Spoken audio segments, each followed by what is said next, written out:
Livity. Alright.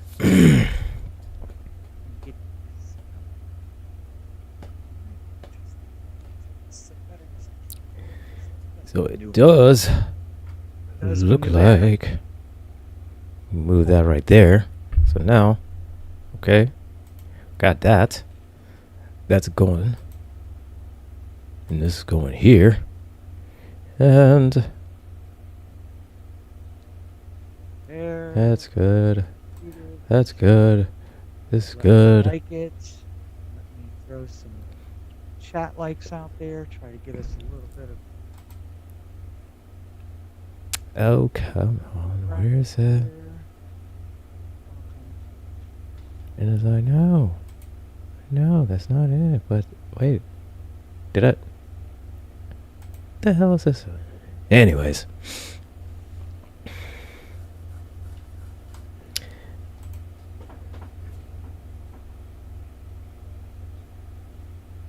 What is this? Episode 20. It is episode 20. Is episode.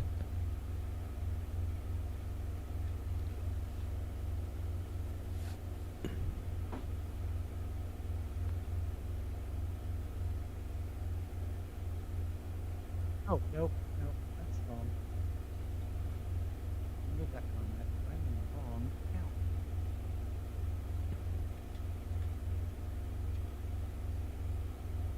Really?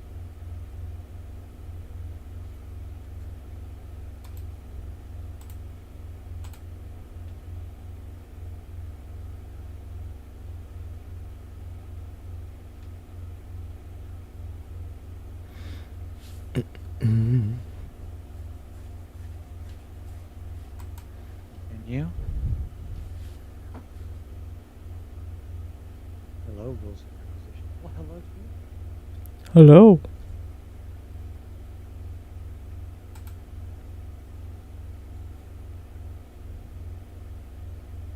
I don't even know how I was logged into that account. I haven't used it.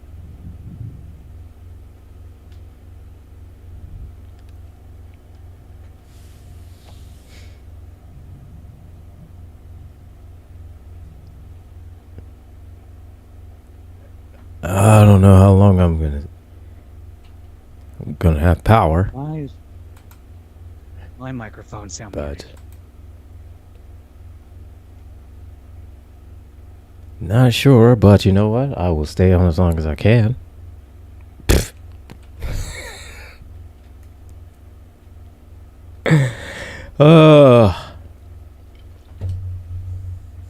Hopefully my battery backups will... Testing.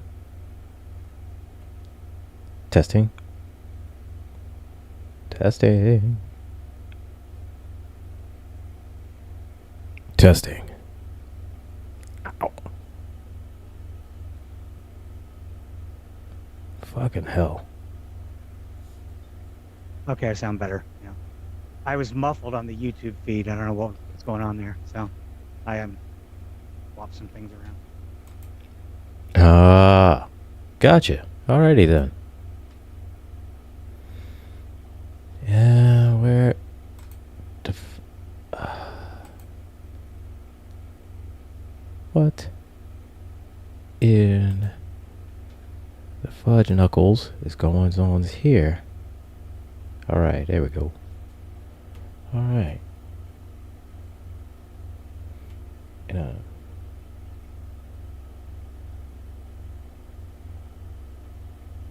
fuck is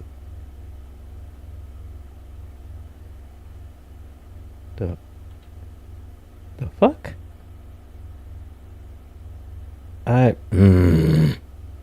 Matter. That's just it. I don't know. I tried to get to there. It is. I hear you. I can see you. We're streaming. We're live. There we go. There we go. All right. I was trying to get to the stream. You know. Mm-hmm. And I was just catching hell trying to do that. That's all. Because Roger that. shit just didn't want to cooperate today. We didn't want to cooperate. Well, hey, it would be the rules of Nerdquisition if we started on time. Because people would be like, what's happening here? Whoa. Said No, what? What's happening? I don't know. Said this is odd. On time? What? Right. But I mean, know what that's all about. There's no on time here. I mean, it happened once. It happened once. Maybe twice. We've had like 45 episodes by now. Yeah, I mean, 1 year, 45 some episodes with some breaks, and that's including 2 months off when I moved. right? And I feel that's a great record,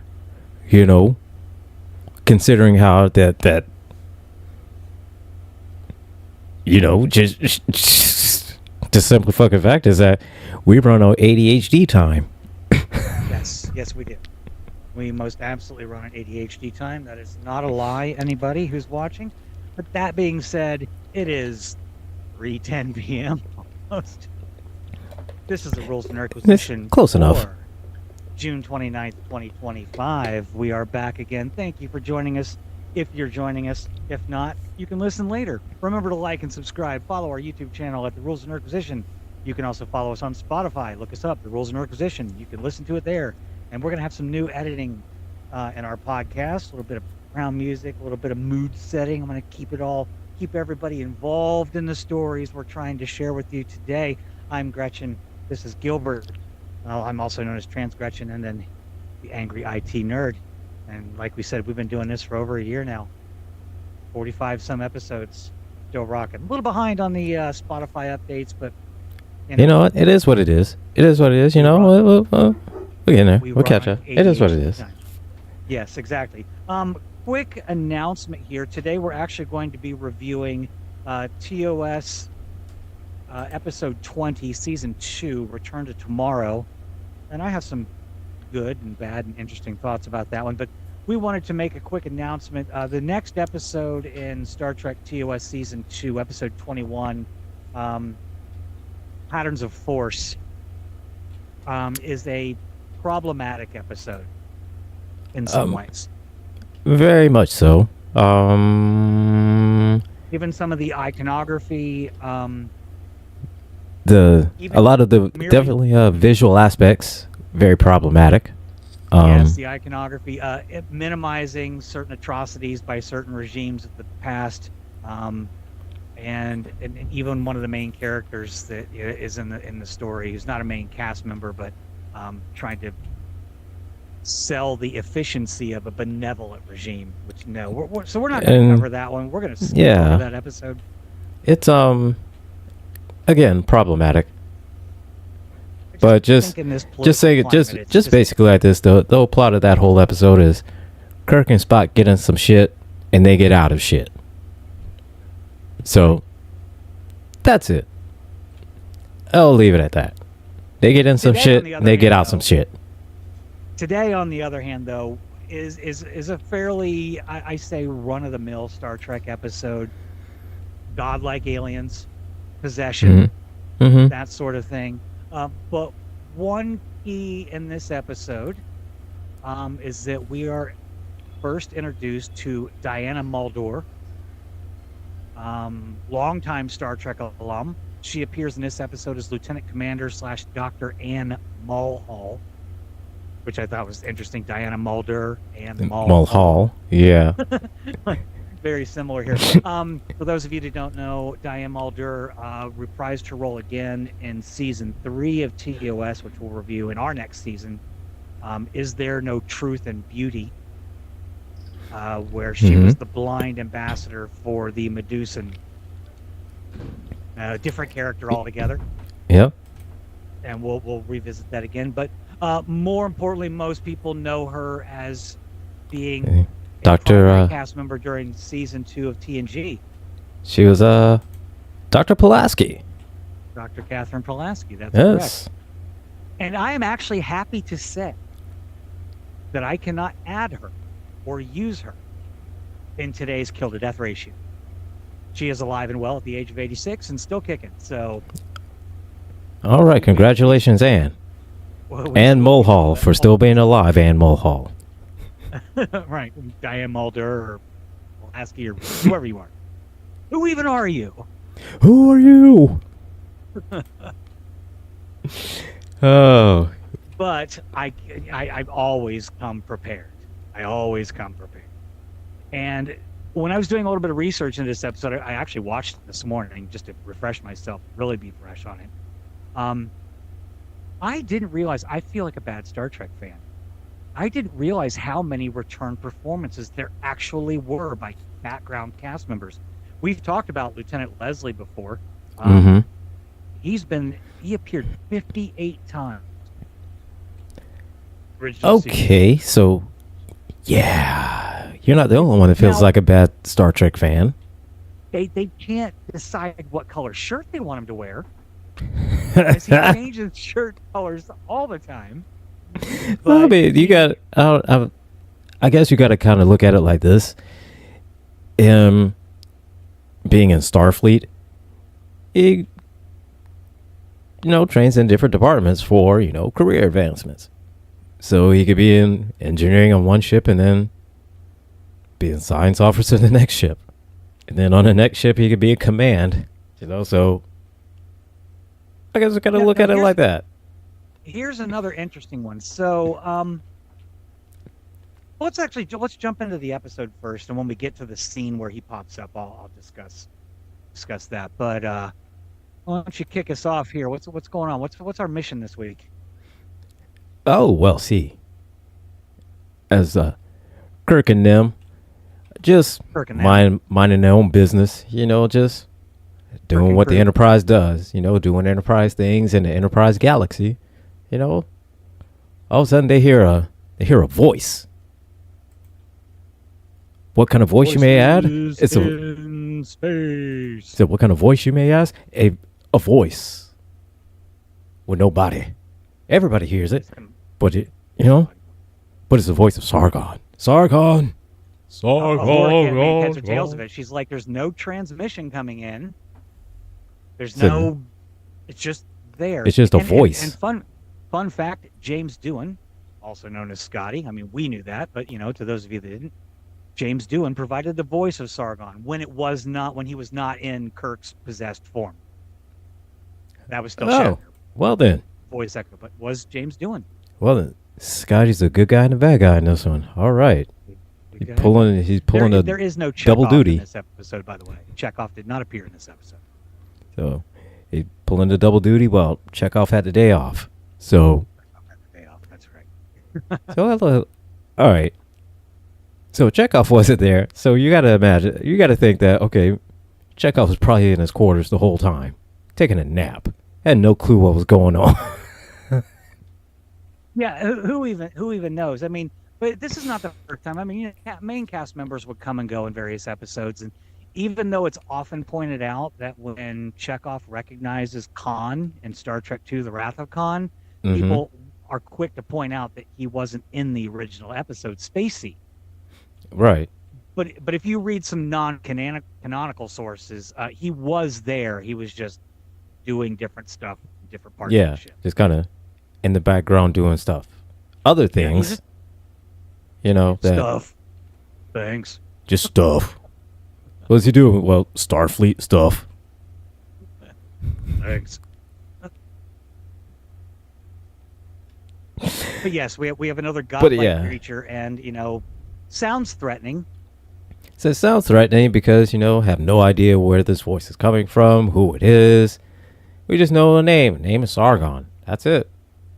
And even then, we don't really even know that name. We just know, hey, this voice is saying, hey, bruh, come to this planet right here. He's calling them his kids. My children. And all of them are like, say, you're not my daddy. I know who my daddy is. You're not my daddy. Well, I know some people who think they know who their daddy is, and that's just weird. That's very odd. It's very weird. So stop calling him daddy. So just no. Go about your business. He's not daddy. No, it's not daddy. No, but see, you have this. You have this. I've met some cute guys before that I've been involved with, and I'll call them all kinds of things in the heat of the moment, but never daddy. All right. I love my daddy, and that would just be weird. That would just be odd. I mean, no. Just moving on. Moving on. So, Kirk and them, they go to the planet, they beam down, and they see, they hear the voice. All the voices in their heads telling them stuff to do. They have no idea what's going on. Then they hear, hey, Sargon say, hey, man, touch this ball. Touch my ball. So we don't skip over, it is important to note that Sargon insists that he will program the transporter with the coordinates. Kirk and Spock and Dr. Mulhall and McCoy all beamed down. They're the ones that beamed down. They beamed down. They weren't even going to let. They needed Spock to come. They weren't even going to let him not come because he wasn't going to come. Kirk was like, "Hey, you got to stay here, bro. You got to watch the ship." So you got to watch the ship, but then Sargon was like, "No, he's coming." So they get into the transporter unit with those 4 and 2 security guards. Leslie is one of them, who appeared in, like I said, 58 episodes. The other one, Lieutenant Lemley. He appeared in 33 episodes. Oh, wow. Of the original Star Trek, but was never actually given a name until Scotty mentioned him and called him Roger. So his name is Lieutenant Roger Lemley. He was portrayed by the actor Roger Holloway. He was never credited for any of his 33 appearances in Star Trek, but he passed away sadly on January 23rd of 2000. So rest in peace, sir. Thank you for your contributions. You deserved more credit. You definitely do. Like how you go uncredited for that long, man? You got to. He also appears in stock footage in the DS9 episode Trials and Tribulations. So. You need more recognition, sir. More recognition. So better recognize. Yeah, recognize B. So yeah, Sargon. He programs everything, and so essentially what they don't know is that Sargon, being as powerful as he is, he's taking control of the Enterprise completely. Yes. So he dictated, who comes down to the planet. He wanted Spock, he wanted Kirk, he wanted McCoy, and he wanted Dr. Mulhall. Dr. Mulhall. That was it. And that's all who came. Interestingly enough, the planet that they're beaming down to is called the planet Arret. It's spelled A-R-R-E-T. If you spell that backwards, it spells Terra, which, as you know and I know, is Latin for Earth. Which, not bad. I could dig it. I could dig it, the name like that. And then they get down and they see the Sargon and who are the other ones? Sargon. Enoch. And Thalassa. Sargon, Canuck. Enoch, Hennoch, and Thalassa, Phallassa. Yes.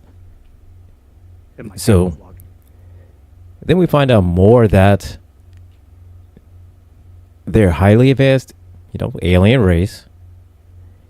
Transcended the need of bodies. So now they're just consciousness in this orb.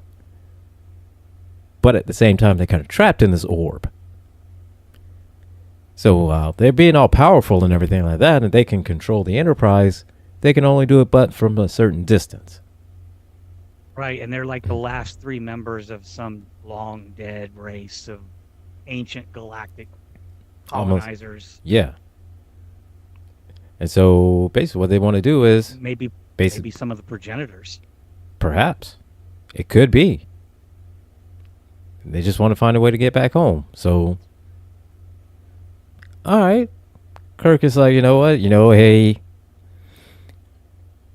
All right, Sargon, I'll touch your ball. So he touches Sargon's ball. and they do a Freaky Friday type of switch. Friday, yep. They do a Freaky Friday switch. The bait and switch. Yep.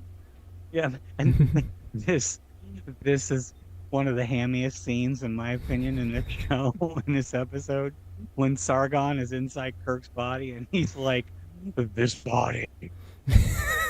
And then he congratulates both Kirk and McCoy on the maintenance of that body and congratulate him on how wonderfully kept and maintained it is. And I'm just like, it's like, this body. Wow. Kirk. Oh, Kirk. There's any way you could be any more egotistical. I mean, I'm not saying Shatner wasn't a good-looking guy in his 30s, but I mean, it's not like he was jacked. Right? Okay, let me give you a comparison. There is a scene. I don't know if you ever played Arkham Asylum series of games. In the game Arkham Knight, the last in the series, Batman's kind of infected with the Joker. Okay. Like, the Joker's dead already, but he's infected with this Joker disease, and he's kind of going mad and becoming the Joker inside of his own body. And there's one scene in the game when the Joker persona in his head takes over, and you get into this big fight. All right. The Joker gets to whoop ass like Batman does, and he's just like holding his fist up. He's like, oh my God, I didn't realize how this body is. Just, this body, it's so powerful. And it didn't come off nearly as creepy as Sargon, like, this body. Congratulations. Yeah, I mean, it's kind of like the same thing as, oh my God. We're going to see whether or not if I have a four-legged emergency or not. I don't know. We're going to see in just a second. Okay. That may be just a warning bark. That maybe just, I need some attention. Open up the door. We'll see. I have Sour Patch Kids, so I mean, I can eat snacks while you check on the puppy. So, just in case, let me go see, because she's gonna, I don't know if she wants to come in or she wants some attention. Probably wants a treat. That's all it is. She probably just wants a treat. I like treats. Because I'm having treats. Treats good. But yeah, they do a Freaky Friday switch. Sargon, this body, and then tells all the plans about, hey, we're gonna switch everybody. We're gonna build a ship and go home. So let me go check on her real quick. Talk amongst yourself. We'll talk amongst ourselves.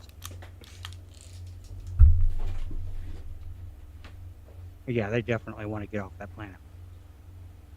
They don't want to be stuck in balls for the rest of their lives. As fun as that may be. The rest of your life, that's a bit extreme. If you have some Sour Patch Kids, feel free to have some yourself. I didn't buy the red, white, and blue ones, but it's what they had, and it was a giant bag, and they were on sale, so. I'm all about my candy.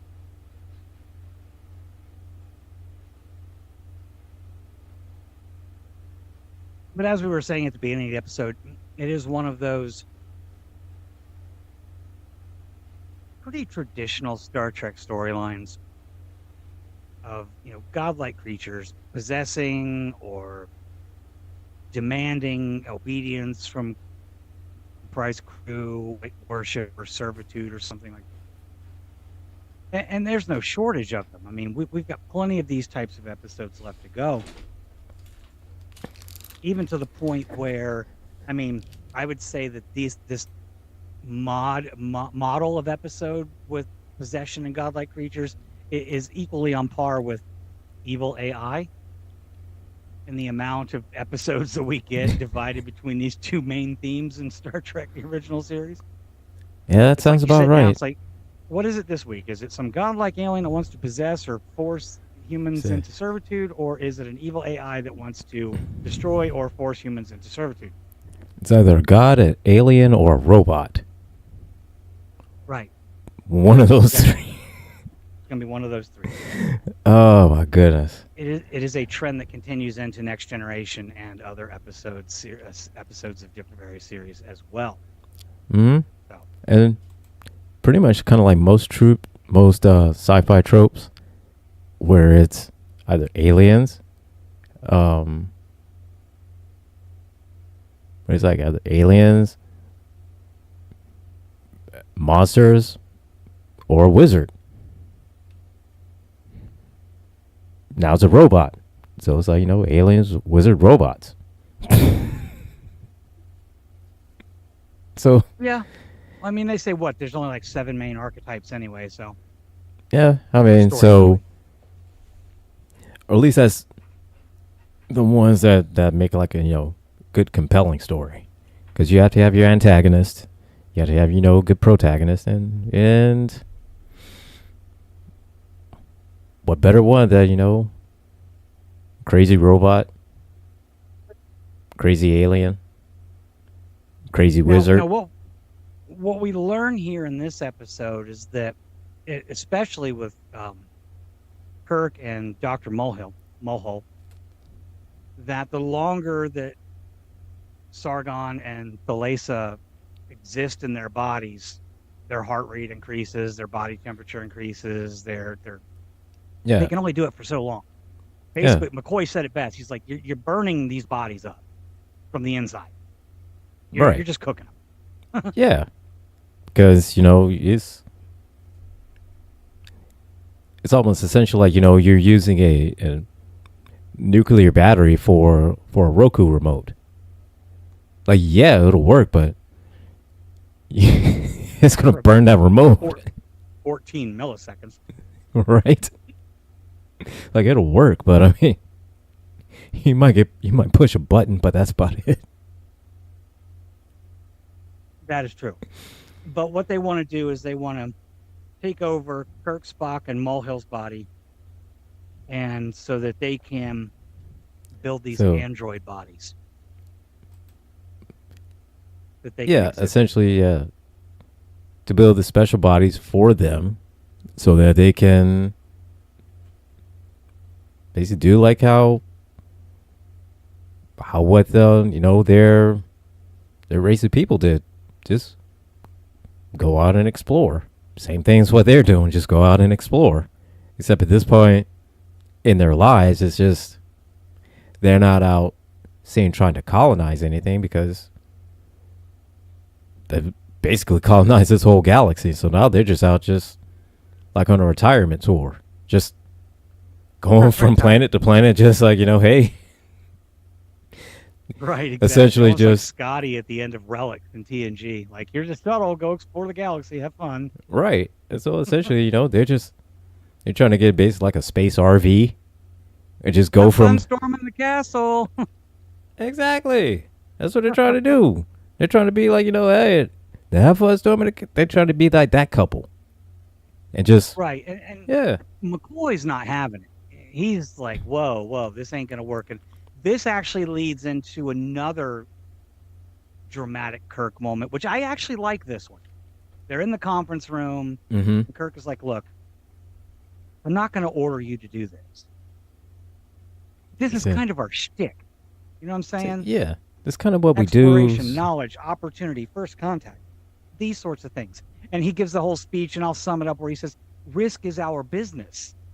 That's what this starship is all about. That's why we're aboard her. And I think it's a very good speech. It's a good, even very, in the Shatnerese.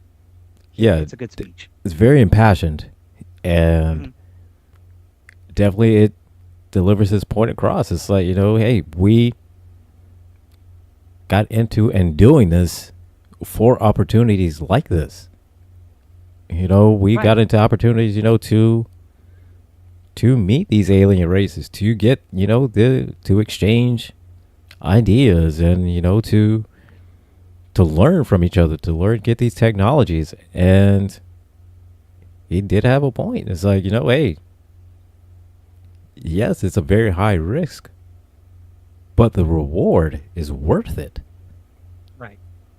And I would agree. I mean, like if we lived in the Star Trek time, 23rd or 24th century, not you would go and try, sign up at Starfleet Academy. Is that not what your goal is to get on a ship and just get out there? And yeah, because even Uhura points it out at the beginning of the episode, they're so far outside of Federation space and they're on their 5-year mission that it would take 3 weeks for a message to reach Starfleet at their current technological level. This is just like, this isn't Voyager in the heliosphere sending a message back to Earth in basic binary. I mean, this is subspace communication. Yeah, because I mean, even with using subspace, subspace communication. I mean, yeah, it's a faster means of communication, and depending on how far out you are, it's almost either near instant or almost like the same concept of like sending an email. And okay, yeah. But again, like just like that, you get so far out, it's gonna take time before you get a message back.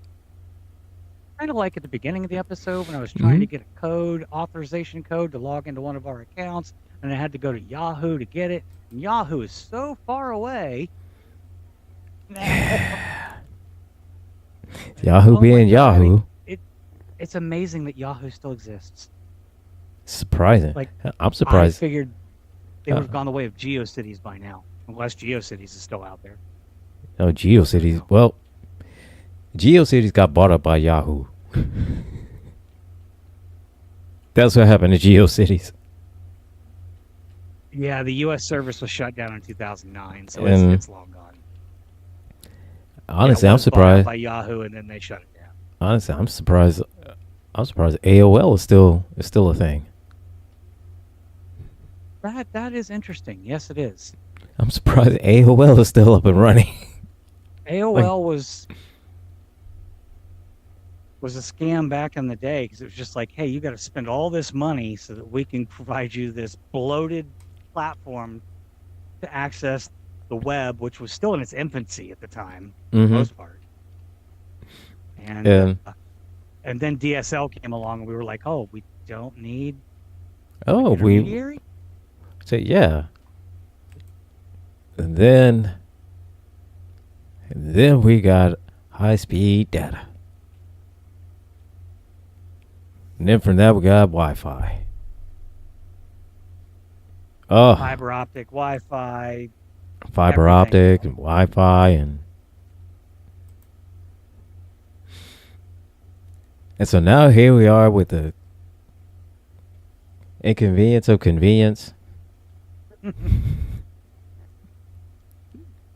I know. I get mad when a website takes about 14 seconds to load if it's going a little slow that day. When it used to take like 14 hours to log AOL. Right. Like you get mad. I get mad. I'll try to download. I'll download it like something off of iTunes or something like that, and then and I'm mad because it's taking 10 seconds, 15 seconds, 20 seconds. I'm like, this bullshit. And I'm remembering 20 years ago when it would take an hour because I'm on dial-up. Yeah, I remember. Okay, there was in 1997 a fan film made called Troops. It's a Star Wars film about stormtroopers, and it's set to the theme of cops. I remember that. I remember that. I remember that series. Oh my god! The movie is like 10 minutes long, and I downloaded it on a peer-to-peer service, and it still took 4 days. Yeah. To download the entire thing. 10 minutes. And now you can just scroll on over to YouTube and stream it live. So now you just yeah, I remember that. Oh my god, I remember that. Well, what do you mean that this download's going to take 47 seconds? God, dang it. Said this We're so jaded. Said we become spoiled. We've become spoiled. We have ruined ourselves. We have set our expectations up so high. We can't even reach them anymore. I know. Nope. We can't even reach them anymore. I don't want my download instantaneously. I want it yesterday. Like, right? I want you to know like that I wanted it before I knew I wanted it, and you just downloaded it preemptively. So I'm like, hey, I'd like to watch this, and boom, there it is. That's AI. You need to work on that. No, let me stop because it's Yeah, don't do that. They'd be like, said no, because maybe some shit. Next thing I know, I'll wake up, I'll sit down on my computer and open up Firefox, and every tab I was getting ready to look at it just open, and I'm like, what the hell is this? And I was gonna look at that. Oh, I was gonna look for that too. Oh, I was gonna look for. Yep. So anyway, Kirk and crew, they do agree. Kirk, Spock, they agree, and they go for the swap, and and everything's going good. Kirk gives a little bit of a, Shatner's a little bit of a wooden performance as Sargon in Kirk's body, but I just want to give a special shout out. Nimoy got to have some fun, because the minute that Hanak is in his body, that dude don't stop smiling, smirking, scheming, playing, gaming. We knew he was up to something when the first thing he did, he woke up and he started flirting with the nurse. And Chapel gets a moment to shine in this episode as well, but we'll get to that a little bit later. But interesting point. I mean, not only did Nimoy get to flex a little bit more of his acting muscle in this episode, he got to flex some facial muscle. Oh yeah, yeah. He got to go because he got to do the creepy smiling. He got to, he got to have a lot of fun. He started a little bit of trouble. Started up a little bit of shenanigans, and with the shenanigans. He had some shenan, and then he did it one more time. And he did shenanigans. So that's what happened. Shenanigans. So Spock was out there. He was causing shit. He was causing trouble. And they're realizing that who was it that was in Spock? Hanak? Yeah. Was in Spock's body, realized everything what Spock could do. So while Sargon was this body, Hanak was like, hey, he's kind of smart. Say, wait a minute. He's got a little bit of mental flex here. Let me see if I can use something like that. So he's also a bit bothered by the fact that he doesn't want to be in an android body that doesn't seem to have any sensation or feeling or anything. And I want to point out something that Melissa N. Hay Burke, I think, pointed out. She's of the University of Maryland. Like us, found it to be a pretty typical storyline as far as Star Trek goes. But she was like, and I quote, "After all, the Enterprise recently discovered a world populated by advanced androids, by mud. In fact, those androids would make anyone a body that they could transfer their mind into. We don't know for sure that those bodies have senses, but it's hard to imagine a human wanting to transfer into one for the purpose of immortality if they were limited in that way." And Sahura wanted to be in it, Right. These android bodies seemed perfectly suited to Sargon's people, and it's annoying that the lack of the series continuity kept it from being mentioned. I forgot about that, but yeah, they could have easily just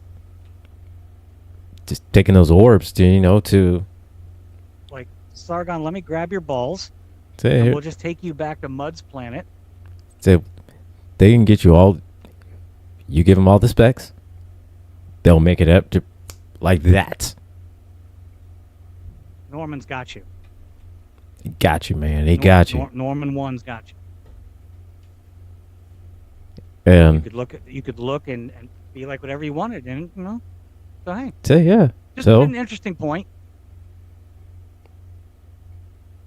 But yeah, he could have. That was definitely a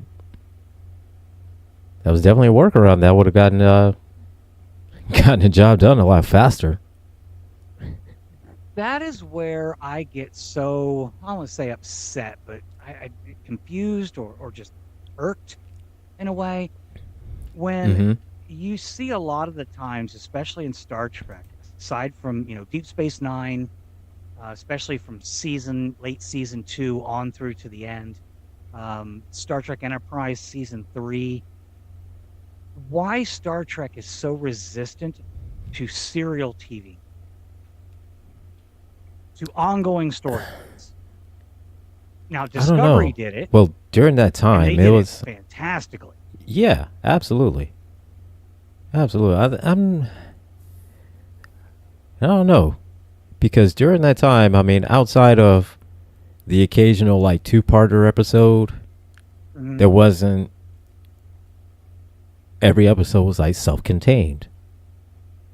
Always Monster of the Week format in most cases.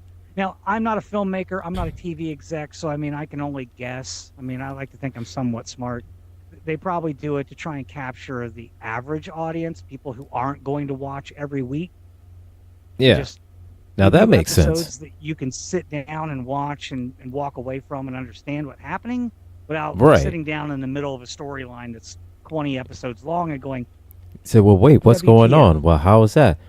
Well, why is WTF here? What's happening? Well, like, why is this kid all of a sudden carrying a rock? Well, hold up. Why is this guy look like with pointed ears carrying around looks like a stick? Why is this guy why is he talking like a bad Shakespeare actor? Why is this why does everyone act like they know this little tiny short girl with short hair and dots on her face? But they don't. Who's the other tall, long-haired girl with the dots on her face? Yeah. They have the same name, but they don't. But hold up. But they have the same name, but they don't quite have the same name? Are they related? Like, and we're talking Bob Smith here. We're talking, yeah. Kevin is making dinner for the wife and the kids that are at the park or something, and he just flips on the TV and Star Trek's playing in the background. He probably is, more interested in fantasy football than he is Star Trek. But yeah, but there's something in the background. He's like, oh, whatever. But I maintain the thought process behind the years old meme. Fantasy football is just Dungeons and Dragons for jocks. I never thought of it that way, but yeah. Yeah. You build a character, you monitor stats. And win and lose battles. You build your character, you try to build your team up. You get your stats, your wins, losses. Okay, yeah. I never played a lot of sports games on consoles. I like sports. Don't get me wrong. I'm a hockey girl. I will watch football on occasion. But I never played a lot of sports games. But I mean, I know people who played. I watched roommates in the past play games like Madden, and it's like these games got so detailed that like you as the player, as the game player, it went beyond stats of the players and win and loss records to like you're setting the price of popcorn at your home stadium. Yeah. Like because part of the detailed that you're setting concession prices. Well, yeah, because I mean, here's the thing: you essentially now it's gone from the season being you're just playing a game until you get to the title. You get the NBA championships or the NFL championships. It used to be just games. Now you have to, make the money.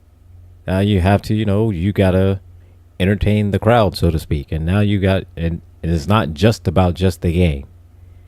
All of these things you got to think about now because it's all a part of the experience.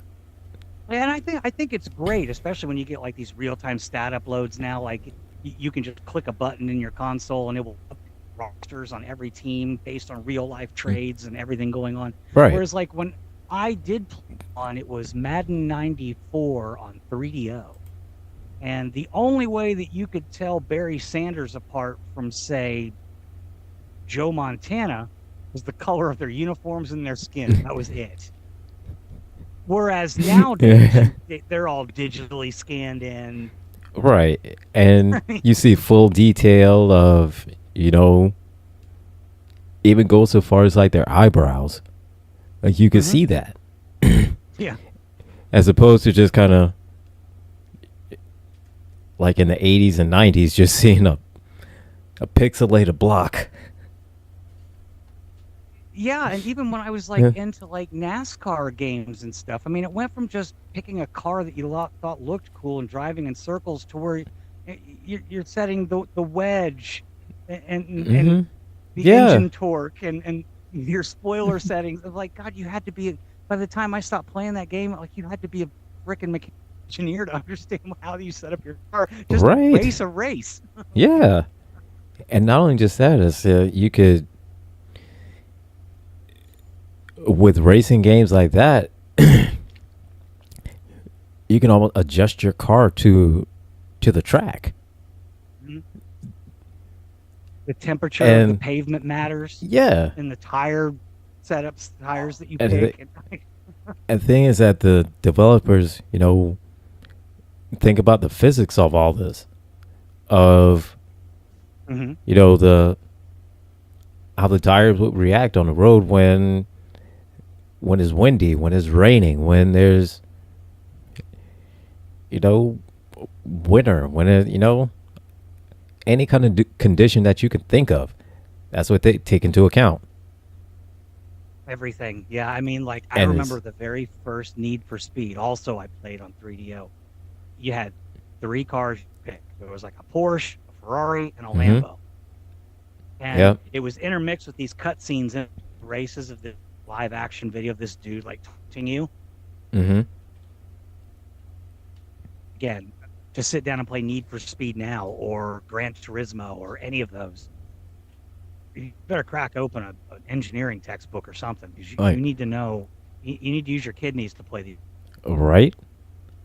With those games now, it's like you spend the first like almost 30, 45 minutes to an hour just setting up. So just customizing, your character, your car, your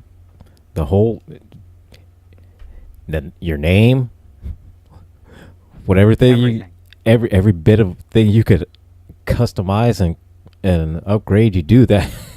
And complex mathematical algorithms that allow you to like race against like classic, now long since past racers based on all of their stats and performances and stuff like that. Yeah. You could sit down and play NASCAR and, hey, I want to race in a race with Dale Earnhardt, and they're going to base it on his aggressive driving style. He's going to be hitting you, rubbing. Yeah.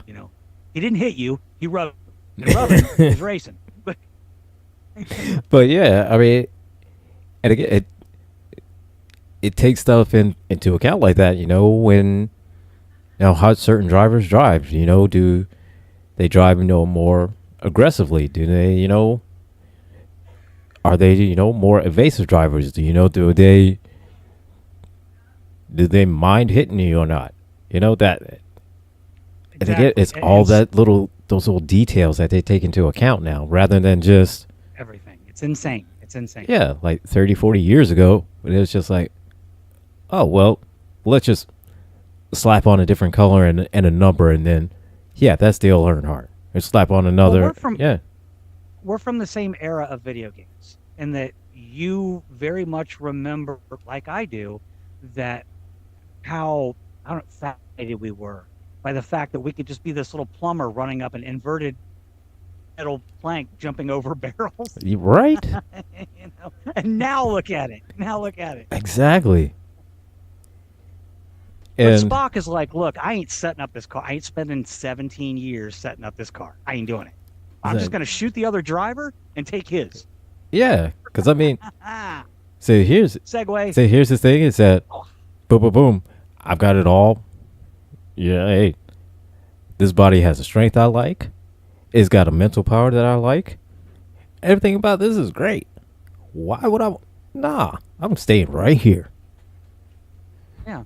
Again, and that would be the equivalent of a NASCAR driver. Like, hey, why do I want to go spend millions of dollars, hire all these people, engineers, plan, plot, design, do all these calculations when I can just walk over here, drag this guy out of his car, and just take that. Done the work.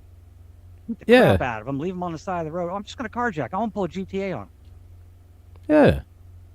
And you play GTA, you know how it is. You'd be driving down the road in GTA, you're like, damn, I like that car. You turn right around. Yeah. You turn right around and follow that dude. Block him off.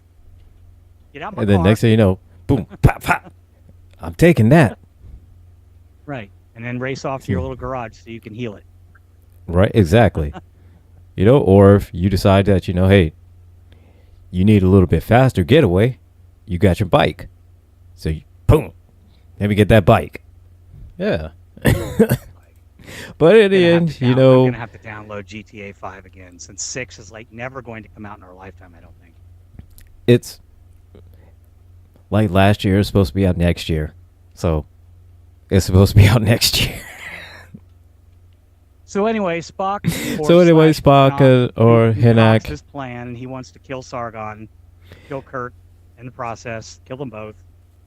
Say yes, but Nurse Chapel and McCoy. He does the little mind trick on her. Yeah, they give a fake out, lethal dose. Mm-hmm. So that she can kill Sargon with the next. Because they're taking hypo sprays to kind of keep the body temperatures down, especially for Kirk and Mulhall. For Kirk, because Spock's body can handle a little bit better because of the environment of Vulcan, but right. As far as Kirk and the doctor goes, they need a little bit the sprays a little bit better, a little bit more. So Hinak has a plan. He's gonna mess up one of the sprays for Sargon, because why? F Sargon. That's why. F him. F Sargon. And dude. It's always holding me down. It's always holding me back. F Sargon. You know what I'm gonna do? Won't let me be who I want to be. Said right. I want to go out here. I want to take this Vulcan. I want to rule the galaxy. But he tried to go. He wanted to get a goddamn RV and just sightsee. Nah. I'm trying to do something. So he tries, and he fails. Ultimately, he fails. Because they figure out that Sargon's a little bit different. So when Kirk dies, Sargon's soul, essence. We think he's dead. But he's not. But not quite. But Sargon is a little bit more powerful than Hinak, and so he says, you know what? I ain't ready to go just yet. Not me, son. I'm not going out. So Sargon going out like that. No, I ain't going out. Out like that. So Sargon says, you know what? This is what I'm going to do. He heals Kirk because, hey, it's my fault that he got died. So you know what? Let me bring him back. So let me take care of Hinak because, my bad, dog. I'm going to take care of him. But first thing I'll do when let me bring Kirk back, let me hop up in there real quick. Let me kiss my wife goodbye real quick. So being her, we're going to dip out. We're going to take Hinak with us. And you know what? We just decided we're just going to get a space RV in the clouds. Yep. That great RV, that great van life in the sky. Yeah, so we're doing. What I loved about this episode, though, because I do want to give this shout out that Nurse Chapel got her moment to shine, is that you didn't know. Your spoiler alert for again a 60-year-old episode. Mm-hmm. That Sargon wasn't dead. He transferred into Chapel's body, and McCoy was going to go and give the little zappy zap, but Hinak was like, "Nah, brah, I can read everybody's thoughts on the bridge." He said, "You ain't gonna sneak up on me like that. That ain't I happening. know what you're doing, man. I know what you're doing. I don't jump scare. Okay." And then he orders Chapel to do it. She's walking over there, and then last second she turns and zaps Spock with the poison. And it's like, how did she do that? Surprise, surprise! Like, it's me, bitch. Surprise, surprise! And surprise. And I got a four-legged emergency. Real quick. Four-legged emergency. I'll be right back. I'll talk about Nurse Chapel for a minute because I love this scene. Because like I said, you don't get a lot of Nurse Chapel where she's either not just a background character or she's fawning over Spock. And I don't mind her character being in love with Spock. That's perfectly fine. He's a fascinating character, and it's often highlighted that, you know, fan mail wise, Leonard Nimoy really started to get a large mass amount of fan mail because people were falling in love with that character more so than Kirk even. So Nimoy's getting all this fan mail because everyone loves Spock all of a sudden, and it was, you know, to the surprise of the producers. So to take Chapel and turn her into something other than just some fawning dove over Spock, or again just a background character, they gave her the out. She got the winning move. She got the Hadoken. You know, she got her moment. She got the Tyson uppercut. Yeah, she got her moment. Her way past long overdue moment. Way past long overdue. And I mean, we had to wait another 55 years to see a fully fleshed out Chapel like we do in Strange New Worlds, which I absolutely love. Jess Bush. Fantastic. I'm going to say this till I die. She sings my favorite song in my favorite musical of all time, which happens to be a Star Trek episode. Every time that song comes on, I'm ready. Yeah. See what I did there? Anyway. And actually, I keep forgetting his name, but Dr. Mbenga. I like how they kind of fleshed out his character a little bit more, because original series she just got one quick cameo and that's it. Yep. But now here we are. He's a fully fleshed out character now. So yeah, awesome. And this, I hate to say it, is the product of woke. And I don't mean woke in the sense that like we have to make this character black, or we have to make this character a woman, or we have to do this, you know, for diversity or equity or inclusion or whatever. It's the fact that a character who just stood in the background for 12 seconds 50 years ago gets a background himself or herself or themselves. Right. That's what writers do. That's what writers do. And that's what great writers do greatly. So yeah, you can just take a random background character and just make them so compelling and so interesting, and only thing you as a fan, you want more of this character because of the way that they have developed the, you know, fully fleshed out this character out. Or even taking a character that was never good to begin with, not, you know, poorly written or annoying to them. Harry Mudd, for example. I would have died on Mudd's android planet because I would have attempted to beat him into a pulp until his android army destroyed me. Right. He annoyed me that bad. And then turn around in was it Discovery? Yeah, Discovery. Season 1 Discovery, and just make him diabolical. Yes. Like he went from just absolutely diabolical. He just went from like the annoying guy, the annoying loudmouth guy at the bar to almost like a serial killer. Mass serial killer. Yeah. You know, he's the guy with the cheap watches waiting on the street corner that you walk by, the original Mudd. He's like, hey, you know, one of these for $12. The guy trying to con you at the gas station. You know, like, you know, I stole these. You know, they're worth thousands, but you know, I'll sell it to you for $100. To freaking on the level of Khan Noonien Singh Like, right? In terms of just hatred, like and diabolical. Like he he literally went from like open up a trench coat to like a whole thing of watches. Say, hey, I got any kind of thing you need. I got Rolexes, I got Timex, I got everything like that too. Get in the van. Like, wait, what? Get in the van now. Yeah, he went from having the fake Rolexes and the trench coat when he opens it up, to frickin' Neo in the Matrix and opening up his trench coat. Like, what's under your coat? A frickin' arsenal that I'm about to murder all of you with. Yeah. He went from the guy selling watches to the guy selling arms. It's like, what? Went from the guy selling cheap watches to the guy shipping you. Yes. So, yeah, that's one great character development on that one, on that character. Definite great reboot on that character. But, yes. I mean, as far as this episode goes, despite its sort of generic Star Trek plotline, I fully enjoyed it. Again, I think Nimoy just got to have a blast.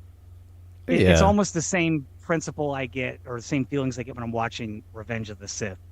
The movie's not great, but who is the person having the most fun making that movie? Sir Ian McDiarmid. Absolutely. Dude had a blast making that movie. You could see it in his face. He's just like, I just get to just go off the chain. Mm-hmm. I get all the biscuits. So I get it. Say, this is great. I'm having a great time here. And this is, again, as far as like Star Trek episodes go, it's another run-of-the-mill one of evil alien. Creative origin-wise, yes. Yeah.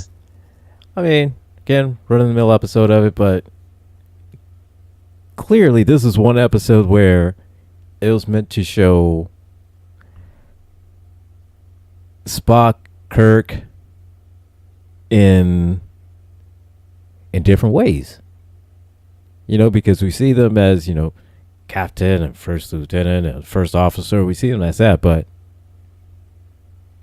here we see him as the captain. He is the leader of this. He is the top of the guy. But then here's Spock as,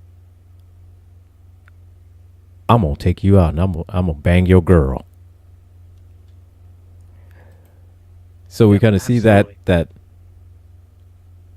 of at play right there, and it's just interesting to see that them just completely step out of their own characters, because it's almost as like if they've flipped places. Like you in the right city, you could see Kirk taking out Spock because of reasons. And you see Spock taking out Kirk because of, reasons. And this is just one episode where, instead of where Spock is being the stoic logical officer, now that's Kirk being the stoic logical officer, while Spock is running hell all over the ship. And I don't know if I saw it in an interview with Leonard Nimoy or if I read it in an article or a book years and years ago. We're talking decades at this point. How Nimoy was basically talking about, we would do so many takes, and I was required so often to be in character and not show emotion, that he'd be like driving home from a shoot, or and he would just start bawling in the car. All the emotion he had to keep pent up inside was just come pouring out because he couldn't express it. Yeah, that was in that documentary, the Adam Nimoy documentary. I Am Spock. Yeah. Yeah, because I remember that. Yeah, as I thought it was. But, I mean, but we're also talking about a documentary where they were basically just rehashing, stuff Nimoy had said over the years, many times. Oh yeah. It's not like it was a new revelation. Oh yeah, no. That's what Nimoy did. No. Because here's the thing: is that you spend so much time suppressing how you feel, naturally how it's going to come bursting out at just random times. So you could be in the car driving, and then all of a sudden he hears a song that just boom. Yeah. Then all of a sudden he hears another song, and he's laughing uncontrollably. You know, it's right. All because he's having to bottle up all these different emotions. So, yeah, overall, episode's okay. You see that it was just one of those ones where let's just see let's put Spock in a different light. So, hey, say, cool, I liked it. It's a fun episode. Thumbs up. To see that Leonard Nimoy can actually act. Yes. Not to say that he wasn't good as Spock, but you know what I mean.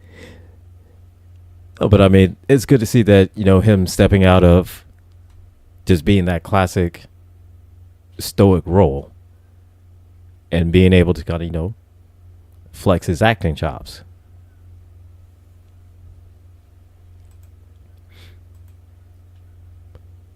Yes, but that brings us to the end of this.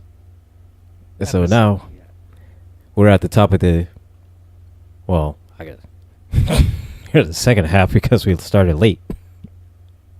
Well, we're right on time. We're right on time. Ish. But as pointed out at the beginning of this episode, next week when we review the next episode of Star Trek, we're going to skip over Patterns of Force, which is episode 21. We will be going right into By Any Other Name.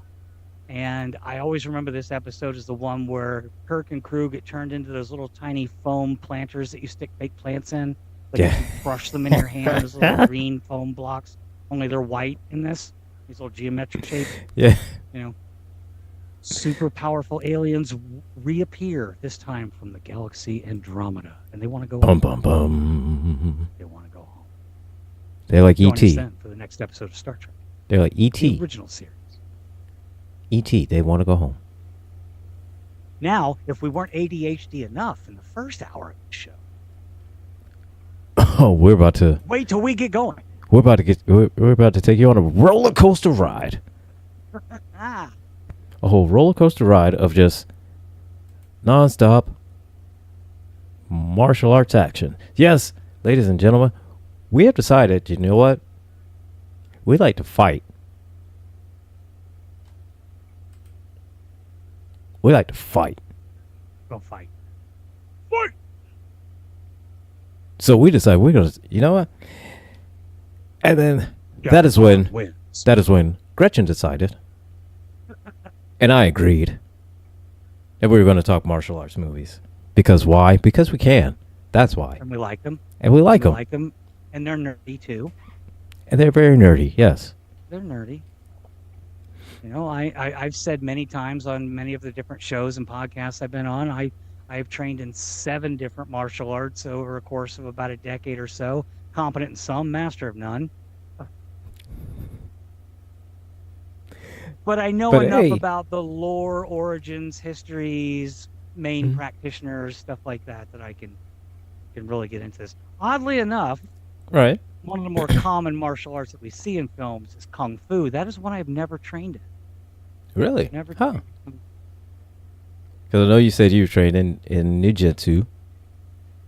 On Senshikai Ninjutsu, Bujinkan Budo Chai Jitsu, American Jiu-Jitsu, Krav Maga, Shorin-ryu Karate, Muay Thai Kickboxing, Toshindo. Yeah, I think that's it. Oh, see, I wouldn't even say that. I wouldn't even say that I know Krav Maga. I only know like one Krav Maga move. I wouldn't even say I know. One thing I noticed, so Krav Maga and Muay Thai were 2 that I took late in my martial arts. One thing I noticed when I went to start training with them, it was more for me about maintaining the physical presence in martial arts. I did not learn any new techniques or skills in those particular martial arts that I had not already been exposed to in other martial arts I trained. Right. I mean, a knee is a knee, an elbow is an elbow, a punch, a kick. There's only so many ways you can do so many different. You do different variations of a punch. It's just a punch. My greatest claim to fame is that when I studied in Bansenshikai Ninjutsu, which was an offshoot of Bujinkan Budo Taijutsu, created by my Shidoshi, Scott Damron. He trained under Masaki Hatsumi, who gained his 5th degree black belt or Shodan rank, or Shidoshi rank, I'm sorry, in Togakure Runijutsu. And Masaki Hatsumi, who's now retired from martial arts, was the 34th Grandmaster and has decided no longer to pass on his scrolls or knowledge in an unbroken line of 34 Grandmasters. His master, the now deceased Toshitsugu Takamatsu, is largely considered to be the world's last combat ninja, served in World War II, and was the 33rd Grandmaster. So I'm only 3 generations from the world's last combat ninja, which I think is freaking awesome. That's pretty fucking cool. I mean, if he were alive today and 90,000 years old, he'd still wipe the floor with me, but that's beside the point. That's beside the point. Beside the point. That's still pretty cool. I mean, my Shidoshi actually traveled to Japan, to the Hanbu Dojo, where he sat down on his knees with his back to Soki Hatsumi, or Hatsumi Soki is how you would pronounce it, and did the sword test where they swing the sword, and if you move too soon or too late, if you move too soon, you fail. If you move too late, you're dead.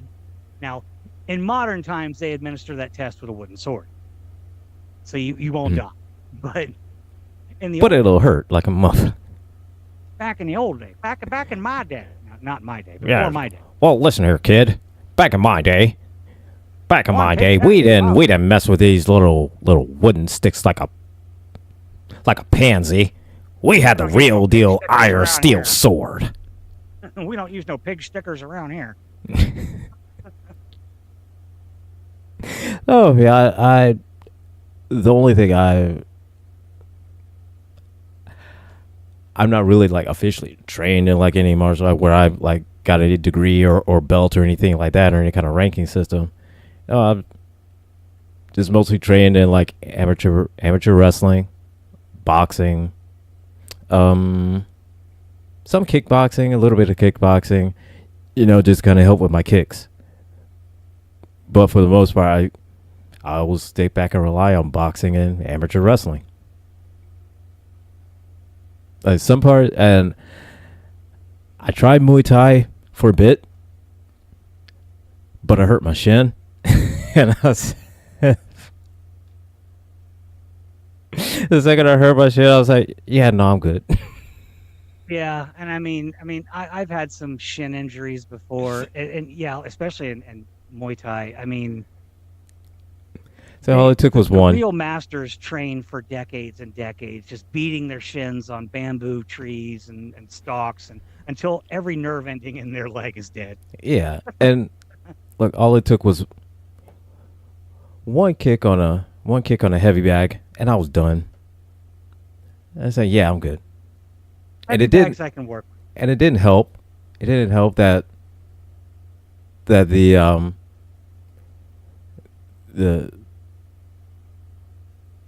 the heavy bag that I have is one of those ones that stand up. It doesn't hang up or anything like that. So it has a metal pole in it. So I kicked hard enough, and I remembered it had a metal pole. You were reminded. I was reminded that there was a metal pole in there. Right. Now, I mean, most of the martial arts I trained in, aside from Muay Thai and Krav Maga, most of them used a belt system. But as the belt system is not something in traditional martial arts, mostly it's a modern creation, and that was just for instructors and teachers to be able to gauge the level of expertise and knowledge of their students. It was more for the teachers than it was for the student themselves. When I think of my training in ninjutsu, even though we did use a belt system, I like to use the Naruto scale. Which is there are three levels. There is Genin, Chunin, and Jonin. Low ninja, middle ninja, high ninja. I would consider myself a Chunin, a middle ninja, as I reached middle high rank before that particular school of discipline was disbanded and shut down. So. Okay. All right. But the most interesting thing about it was that it wasn't just the martial arts we trained in. We trained in survivalism. We trained in lying, acting, weapons. I mean, everything. Espionage, all kinds of things. Yeah.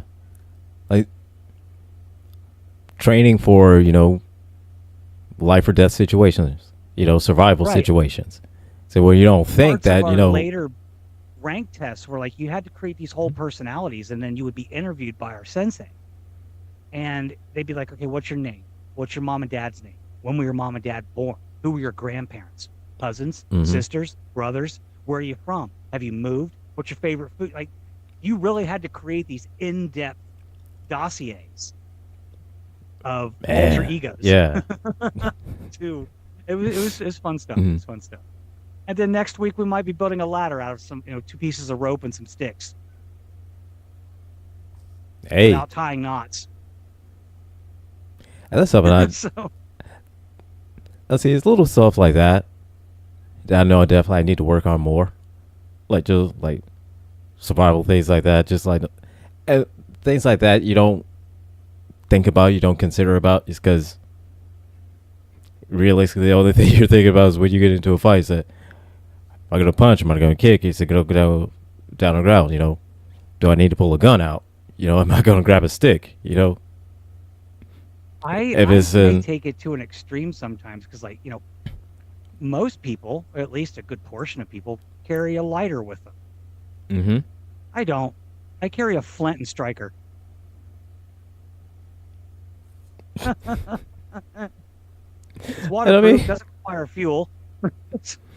So yeah, and again, that's one of those things where somebody, the average person, you would look at it and they would think, the hell you plan on getting to where you would need that?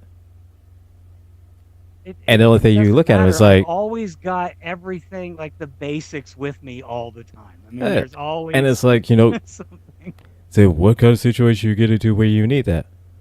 Well, you don't know when you will get into a situation where you would need it. You don't know. I mean, you could literally walk outside, and then all of a sudden, you need to use it. You need to use a knife. You don't know. You never know. You never know. I always say that you should carry, the 2 most basic things anybody should carry with them is some kind of fire starting source and some kind of blade, no matter how big or small it is. Even a pocket knife is a pocket knife, but then I go a little crazier. I got multi-tool over there. I've got various blade sizes around me. Let's see, what I usually carry is a pocket knife, or I carry a pocket knife and like one of those tactical mini flashlights. Flashlight, that's a good thing to carry. Yep. But I look for the ones that have like kind of the jagged edges, jagged edges.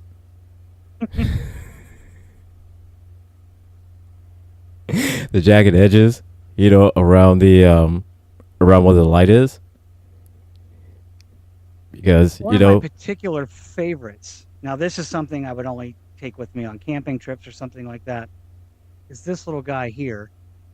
It goes onto a belt and it sits in the small of your back, so that you can pull out the little mini. Yeah, blades. I've seen those. Very handy. Very handy. I don't carry those on a regular basis, but they're always close by. Anyway, we're talking martial arts here, but we've had some discussions in our private text message chats and stuff like that. Mm-hmm. I'm going to tell the ladies and gentlemen and all those in between some of your favorite fight scenes out there. Movies, fight scenes, martial artists.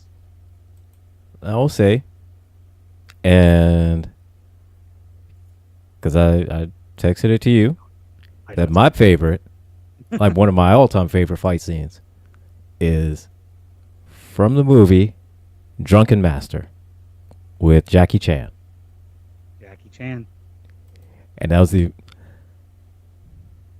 that particular fight scene was the final fight scene in that movie, because it was him, Freddie Freddie Wong, which is Jackie Chan's character, against Thunderstick.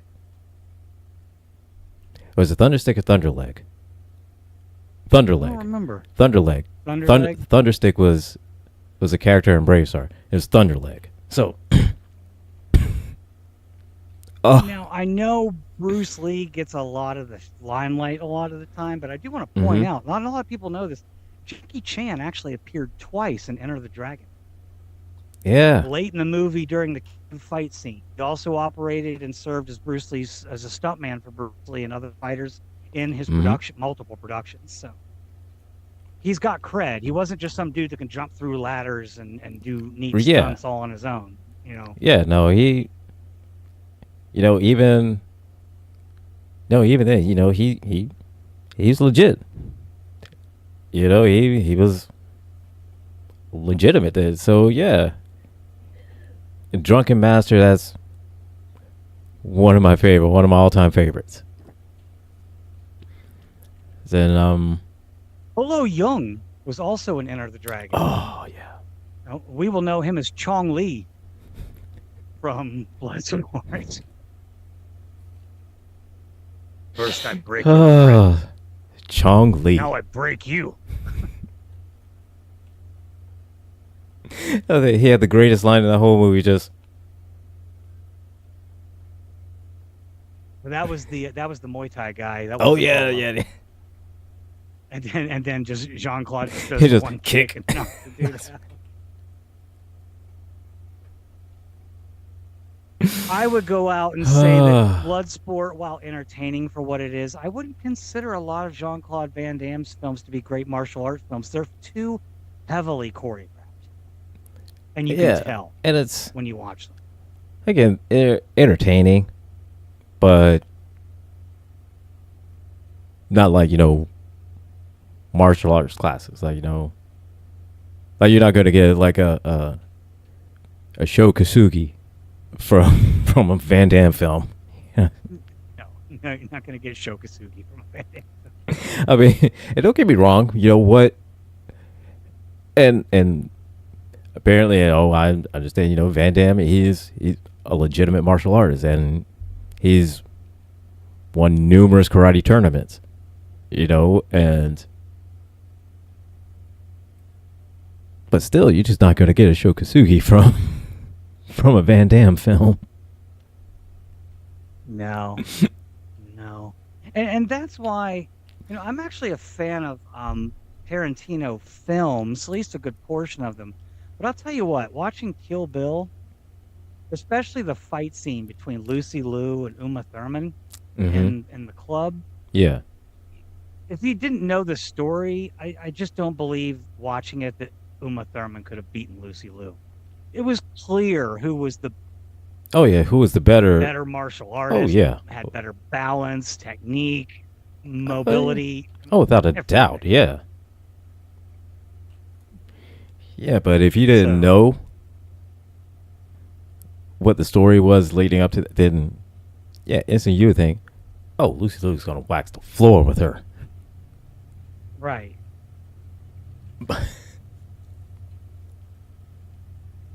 And again, I normally don't really care for Tarantino films. That is one that did have some really good fight scenes. Not gonna lie, that's some really great scenes in it. I guess maybe I should be clear. There are a few Tarantino films that I really do enjoy. Well, I guess maybe I'm not a Tarantino fan. I mean, there's a couple films that I like. That's one of them I like, but Pulp Fiction for what it is. Yeah. Inglourious Bastards is fabulous. Yeah. Agreed. But just other ones like I just don't much care for. I can't really. Yeah, I'm kind of like I can appreciate Pulp Fiction. But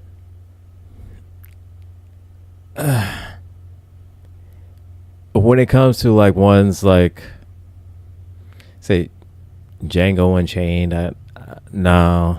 And when it comes to like That Like ones like I War. No. Just the only one I really enjoyed from Tarantino was Kill Bill. And that was about it. No, yeah. The more I think about it, I think you're right. I mean, and I like Inglourious Basterds just because it's an alternative reality. Yeah, Inglourious Basterds. Yeah, I like that too. Yeah. Everybody wishes that that's how World War II ended. Oh yeah. When those dudes are just firing on Hitler's corpse and turning him into hamburger. Yes. That was absolutely fantastic. But I don't know that I have like a favorite martial arts film. There's so many that I love, and I mean, if we want really, if I could jump in like even animated films, but I mean that we'll have to save anime for another day for a whole conversation on its own. Oh yeah, but I mean, but I showed you the one. Not a good movie at all. It's cheesy, 80s ish. Oh yeah, but there's a lot of with Brandon Lee. Just the great fight between him and Al Young. Mm-hmm. Al Young is a good one. Also known as Hatchet Man from Big Trouble in Little China, which is an absolutely fantastic movie in my opinion. Some people would say it's problematic because of the Asian stereotypes, but I just want to be clear here. It stars mostly Asian people, and they're making fun of their own culture. They're exaggerating and making fun of their own culture, and they are absolutely allowed to do that. So I guess the only thing you say is, suck it. Anyway, I think and like movies like, ones I like are like, Kung Fu Hustle. Kung Fu Hustle's a good one. In which it has a lot of great fight scenes in it, but it takes a more comedic approach. And so I love it. Shaolin Soccer. Again, another like it's martial arts, but it has an element of just soccer, but it's a comedy. And those are a few of my favorites. And then there are the ones that are just like kind of how you say they're cheesy, they're bad, but the fight scenes are good. Like what was the one? No Retreat, No Surrender. Anything with Jet Li in it. Oh, with Jet Li. Oh, the one. Oh, I love the one. I love the one. I absolutely love that movie. And he's a fabulous martial artist in his own right, at least as far as I can tell based on his work in movies. I mean, he popped on the scene in, what was it, Lethal Weapon 3? Lethal Weapon 4? Well, he got introduced. Well, he was introduced to American audience with Lethal Weapon 4. But he had been doing movies like, I think he started when he was a kid, I think. Oh, I'm sure he did. Yeah. The Yip Man or Ip Man, yeah, or Ip Man, more known as Ip Man in the movies, but his real name was Yip Man, who was Donnie Bruce Lee's Yen, real life kung fu teacher before Bruce Lee created Jeet Kune Do. So those movies are pretty fun. Oh yeah, those are really good ones. You can't talk, even though we talked about it last week. You can't talk about martial arts movies and not talk about The Matrix. Oh, absolutely. Because I mean, what's one of the most iconic lines? I know kung fu. Show me. Show me. Or the tea house fight, and then after the fight's over, and God, I can't remember the character's name, but the Oracle's protector, and he's like, you don't truly know someone until you fight them. Oh yeah. Oh my gosh. I forget his name, but yeah. Yeah, I can't remember the character's name. And then all of a sudden 13 Assassins is a fantastic movie if you're looking for something a little older. And here's one. And again, not even that old. I mean, the most recent, it came out in 2010, so I'm looking at 2010 like it's old. Yeah, Ninja Assassin. That one's a little bit exaggerated. Even though it's like this. All right. And again, falls into the category of video game movies in which I'm not a big fan of them.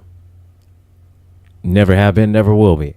I know this about myself. I never will be a fan of video games. It has to be exceptionally good in order for me to say it's okay. This is one of those movies where... Two animated exceptions that I will throw out there. The Super Mario Brothers movie, which is not a martial arts movie, but fantastic movie. I'll give you that one, yeah. I did not think that I would like it. I was like, I can't believe my roommate's making me watch this. We just watched it a week ago, and I thought, there's no way. Why are we watching this? A Minecraft movie. It was absolutely hilarious.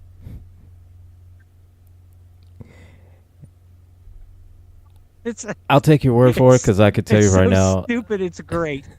I can tell you right now, I'm not going to watch it. I can tell you that right now. Not a martial arts movie anyway, so you don't have to watch it.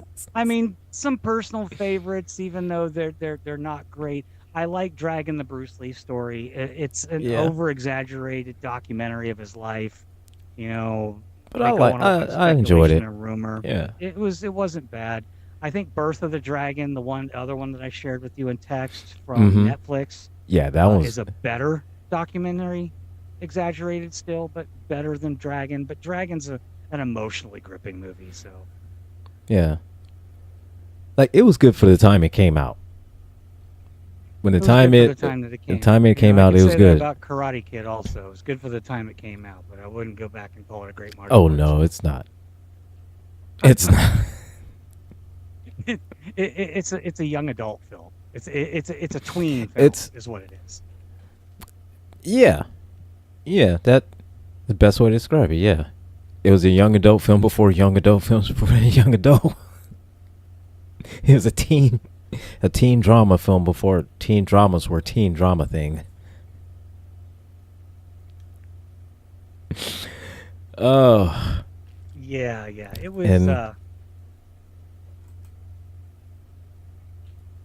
there's one I wanted to point out here just because I think it's funny that people get all in a twist about this.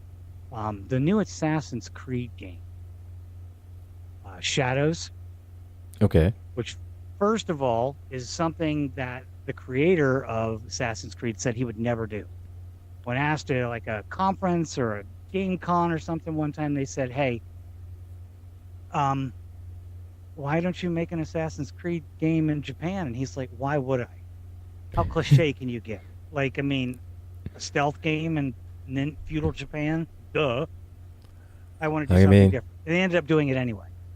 But for all the people out there, all of you anti-woke people that get really, really upset about this stuff, there are two characters in the Assassin's Creed game. One is a female ninja, and the other is a black samurai.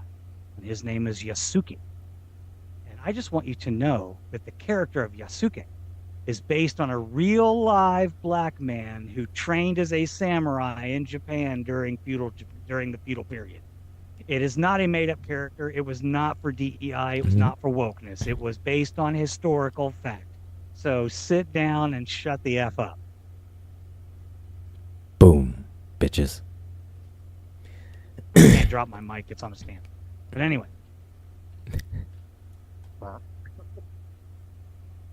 But seriously, I mean... but...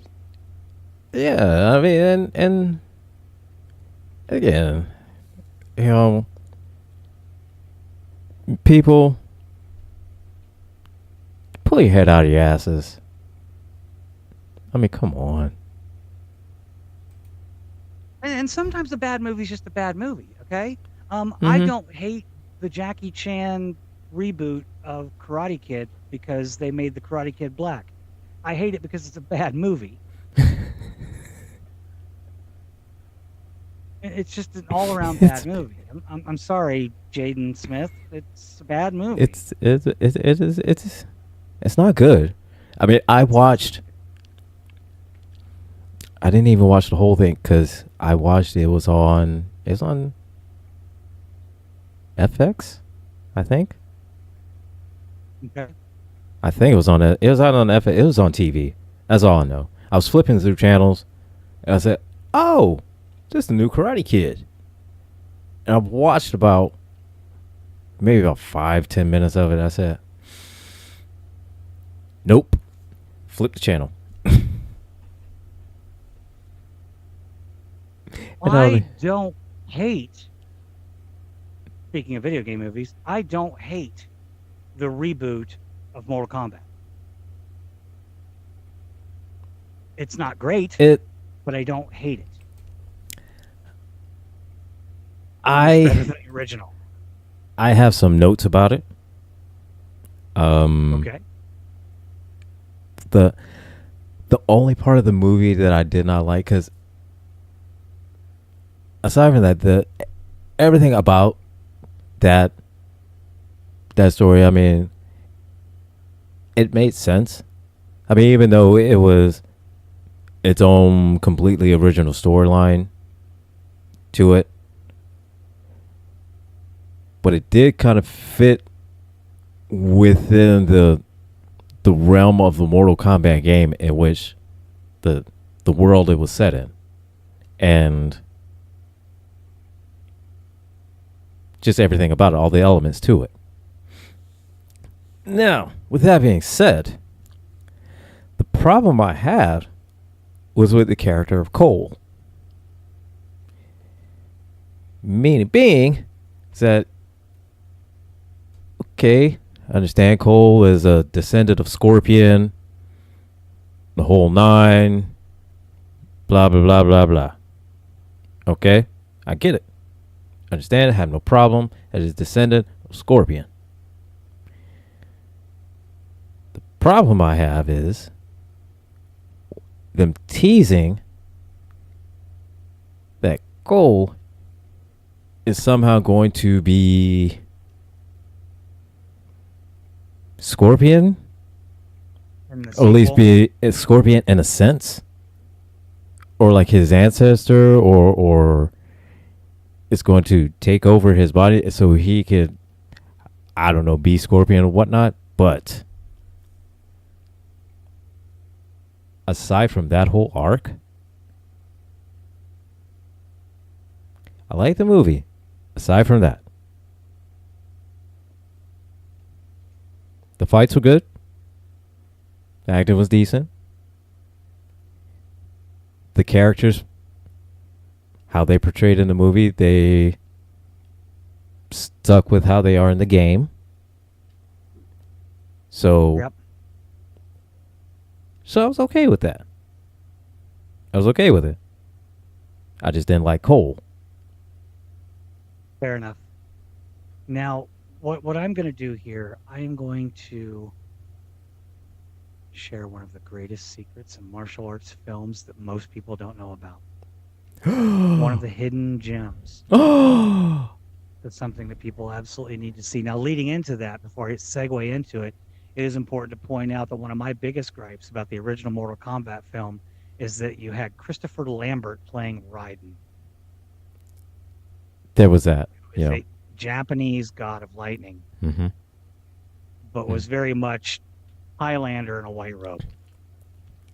Yeah. Yes. I'm sorry. He was always my favorite character in a video game. I love have a Raiden. fascination with characters that have lightning powers. I don't know why. Someday I'll explain it, but I just loved him. And then they went and made Christopher Lambert put him in this movie. And I'm going to say something that a lot of sci-fi people and fantasy people are going to hate me for. I don't like Highlander. I don't like any of the movies. You already know that I think that Highlander 2 is one of the worst movies ever made. Well, it is. But it is. But I don't like the original either. Let's see. And I love Clancy Brown. Mm-hmm. Sean Connery. Yeah. But just that. I don't know. But speaking of Christopher Lambert, in a fabulous movie that almost nobody has seen, in a movie he could not have been in, and it still would have been fantastic, but he didn't manage to ruin it, at least. Okay. 1995, a movie came out called The Hunted. Stars Christopher Lambert as a businessman traveling in Japan. And he hooks up with a Japanese woman one night in his hotel room. Little bit unbeknownst to him, she's marked for assassination. So she wants one night of pack, and then she basically says, "Get out of my room." All right. As he's leaving, he realizes that he her hotel key and not his. So he goes back. While she's being confronted by ninja assassins led by John Lone, who played the ninja coven leader Kinjo. Kinjo is this mysterious ninja who's been hunted for years and years in this epic battle between his clan and a samurai clan.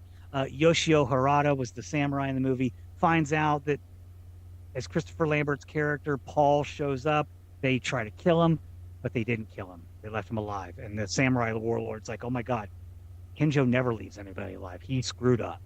Uh-oh. So he goes and he gets this white businessman in Japan, and he takes him to his little secret samurai island where he's basically using him as bait to draw in Kinjo and his coven to come in and have epic ninja versus samurai battle at the end of the movie. It's absolutely badass. The ninja come in, wipe out everybody. There's a big battle between Kinjo and Takeda, who's the samurai warlord.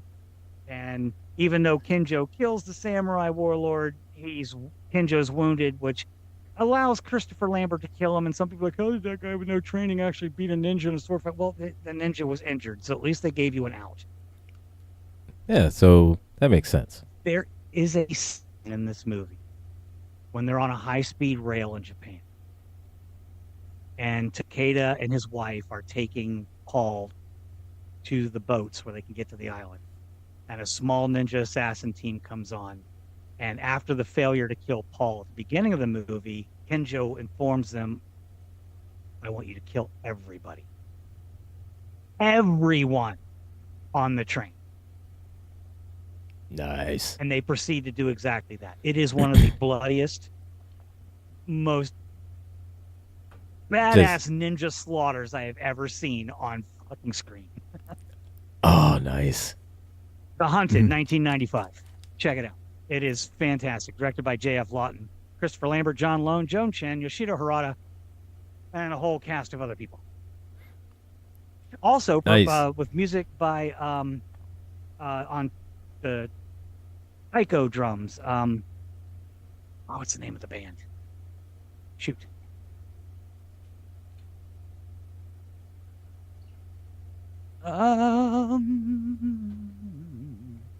Kodo, Japanese drumming group. Oh, cool. My sensei in Bonsenshikai used to play their music in the background quietly while we were training. It was very cool. Set the mood. Nice. This movie's hard to find. It's hard to find. And a lot of times you go looking for The Hunted, and what you're going to find is the 2005 film with Tommy Lee Jones and Benicio del Toro. Yeah. Same title. But I'm just saying, that is one of my absolute favorite movies. And that train scene is my favorite martial arts scene of all time. Oh, I'll check it out. Definitely check it out. Devastating. I just remember, what surprised me had some really, really good fight scenes? Shang-Chi. Yeah. Surprised it had some really good fight scenes. Yeah. And yeah, absolutely. Honestly, I never knew that. Was it Simu Liu, or is it Liu Simu?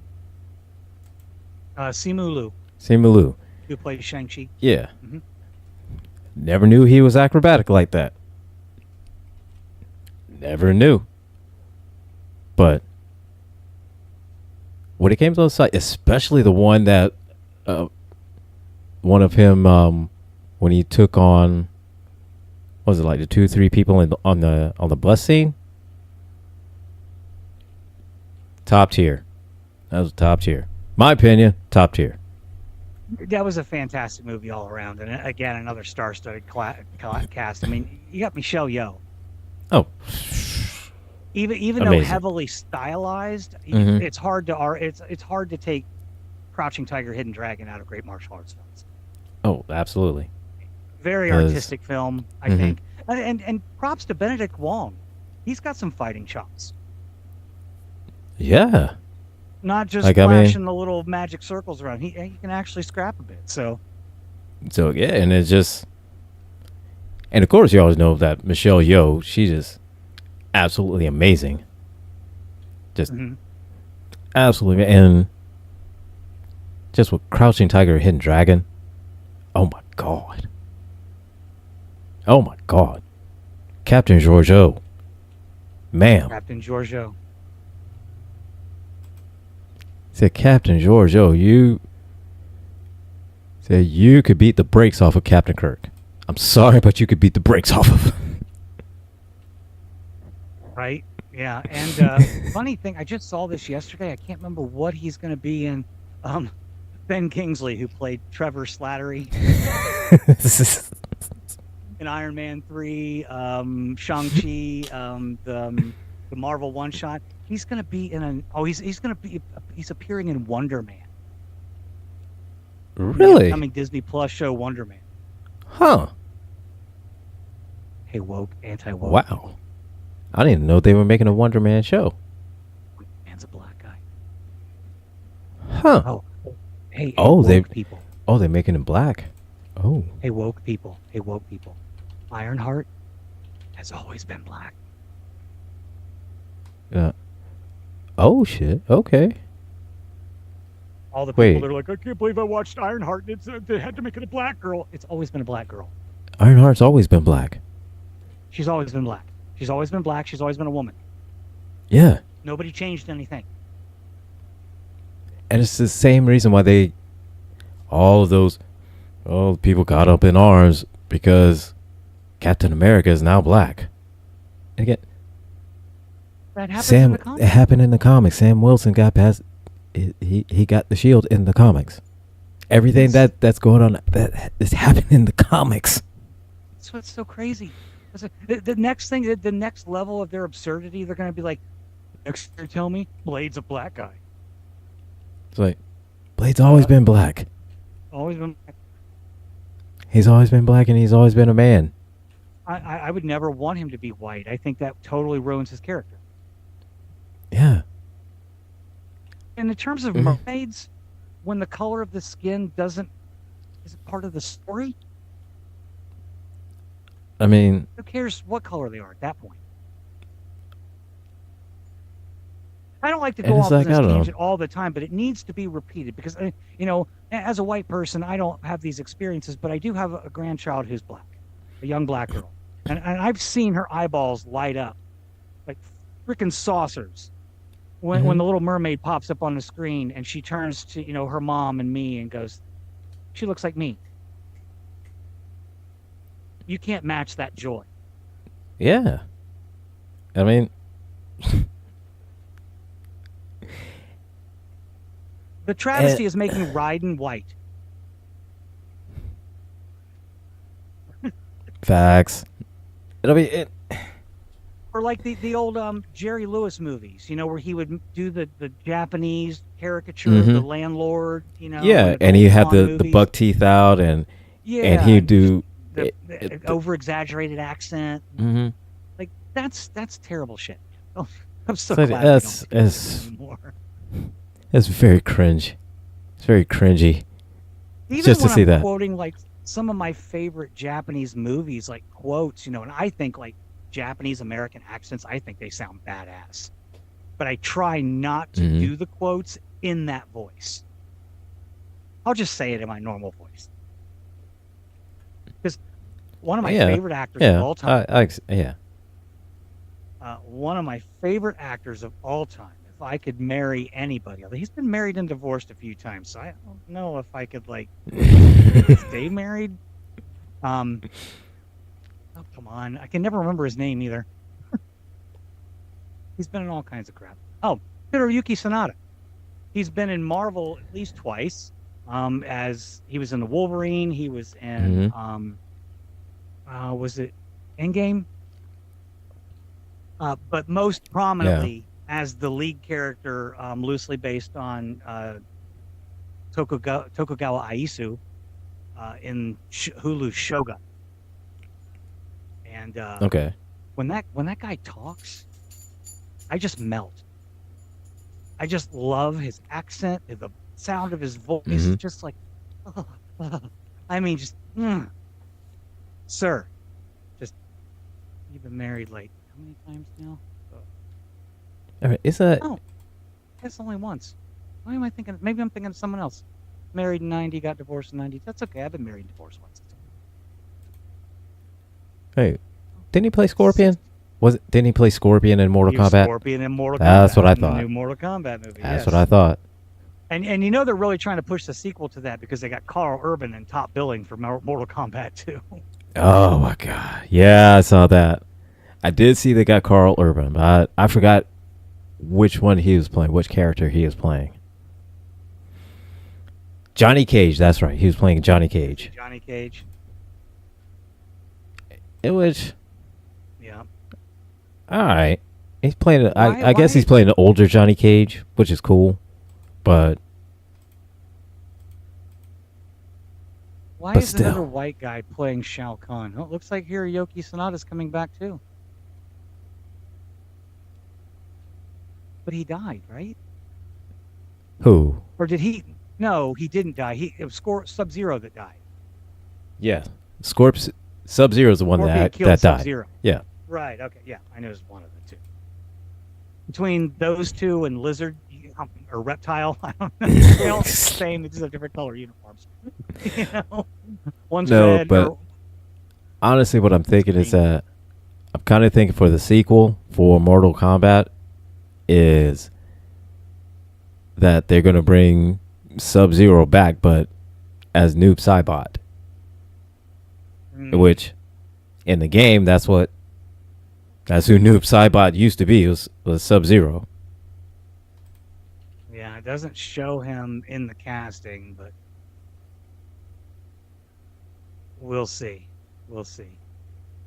I don't know, but I'm standing by what I said. The Haunted, 1995, with Christopher Lambert. One of the greatest martial arts movies of all time. So it should definitely be on your list to watch and check it out. Yeah, I definitely will. I definitely will. Because I love a good fight scene. It's more like a slaughter, but hey, whatever. That works too. I used to have a huge crush on Talisa Soto, who played Katana in Mortal Kombat Annihilation. She was super hot. Probably still is super hot. I'm assuming she's not dead. I don't recognize Mortal Kombat Annihilation. Fair enough. I don't think I've ever seen the whole thing through, but unfortunately, I have. Oh no! Because Why? I'm a glutton for punishment, I guess. I don't know. It's a video game movie, and for whatever reason, I watch the movies and the shows. Which is surprising because I like the new Super Mario Brothers, the 3D animated one. I like that one. And I like Twisted Metal. I haven't seen Twisted Metal yet. I know that you weren't a fan of the Sonic movies. Not really. No. No. I saw the first one. I haven't seen Sec 2 or 3. I would say the third one, the redeeming thing for the third one is the fight between Sonic and Shadow. Other than that, there's really no reason to watch it. Because the whole film is just set up to a fight between Sonic and Shadow. That's what the whole movie is about. It's just setting up a fight. That's it. It's like Pacific Rim. Like the story to it is just setting up a giant robot fighting a giant monster in the middle of a city. That's it. Giant Gundams versus kaiju. That's it. That's all it is. Yeah. Like the story. I mean, it was a Godzilla movie without Godzilla. Right. Like it's the story behind it's irrelevant. Because the only thing you're just there to see is a kaiju taking on a Jaeger in the middle of a city. That's it. Right. No. No, I totally understand. I agree with you. I mean, it was a fun movie to watch. I didn't hate it, but fun and not hating are just two different things. You know, I mean, plenty of movies that are just fun. You're like, oh, that was fun. And then you forget about it in 20 minutes. Yeah. All I'm going to do, though, as we close in on the end of this show, though, in an entirely unrelated topic here, although I did bring up briefly Ironheart. I have watched the first 3 episodes, which have dropped onto Disney Plus, and then it's only a 6-episode miniseries, and the next 3 drop on Tuesday, and then it'll be done. Definitely I'll wait on Tuesday to watch so I can see them all, because the only thing it's going to do is make me mad. If I see the 3 and I want to see the other 3. You will, because what I think is interesting here is I'm hoping that, one, the movies start to wrap up the multiverse stuff. Mm-hmm. I'm kind of tired of that. But it does look like, and they even started this briefly in one of the closing scenes of the Eternals. Okay. Now with Ironheart, they're starting to get into the more supernatural stuff. It's largely speculated that it closed in the like after credit scenes of the Eternals, when what's his face, you know nothing, Jon Snow, when he sees the sword and he hears a voice talking to him, it's supposed to be Blade. Now I know the movie's on and off a few times. We don't know. It's kind of in limbo, but I think they're definitely starting maybe the next phase of Marvel get into the supernatural stuff. Yeah, because I know spoiling the show, Mephisto is in Ironheart. I thought, because they've been teasing Mephisto since they've been teasing him WandaVision, but he's in it. Sacha Baron Cohen plays him. Like WandaVision, I think they've been teasing. Been kind of teasing him since, especially with what's her name, the Agatha. Yeah, Agatha all along. Yep. Definitely it. Because honestly, that's what I really thought. That's when I thought, they were going to bring out Mephisto was an Agatha all along. Right. But for those not in the know, Mephisto is Marvel's Satan. It's Marvel's devil. Yeah. Like Malbolgia is the devil in the Spawn universe. Mm-hmm. But they're all the same character. It's Lucifer, Satan, Beelzebub. It's all the same. Whatever you want to call it. It's all the same one. Anyway, Sacha Baron Cohen plays Mephisto in Ironheart. And although there's nothing on the books, I'm just going to, and this is a fan casting, people are just calling for it, and the actor has expressed interest. I would just like to officially state that I support 100% Norman Reedus as Johnny Blaze. Oh, I've wanted Norman Reedus to be Johnny Blaze since day one. And he rides motorcycles for a hobby. I mean, so you can put him on a bike. He can do it. Well, see, here's the thing: is he looks the part of Johnny Blaze. Mm-hmm. He's got the attitude. He's got the posture, the presence. Yeah, and then the fact is that he rides bikes. He's a biker. He had a whole TV show on Spike TV. Yeah. So about riding motorcycles. So he's one perfect casting. Perfect casting. The second most iconic thing to Harold Dixon in The Walking Dead beyond his crossbow is his motorcycle. Yes. Even though it's some problematic iconography on the gas tank, but still that's besides the point. It wasn't his bike; it was his brother's, and we all know his brother was a racist piece of shit. Oh yeah, absolutely. But I've ever since the very first time I heard him express interest in wanting to play Ghost Rider or Johnny Blaze Ghost Rider. Yep. I've been on board since day one. Yeah, because the Ronnie Reyes version in S.H.I.E.L.D. was in Agents of S.H.I.E.L.D. Yeah, he was great. Very well done. Yeah, he was very well. He was great, and that fit in with the Robbie Reyes version. Mm-hmm. Yeah, and I did not care for Nicolas Cage as Ghost Rider. I did not.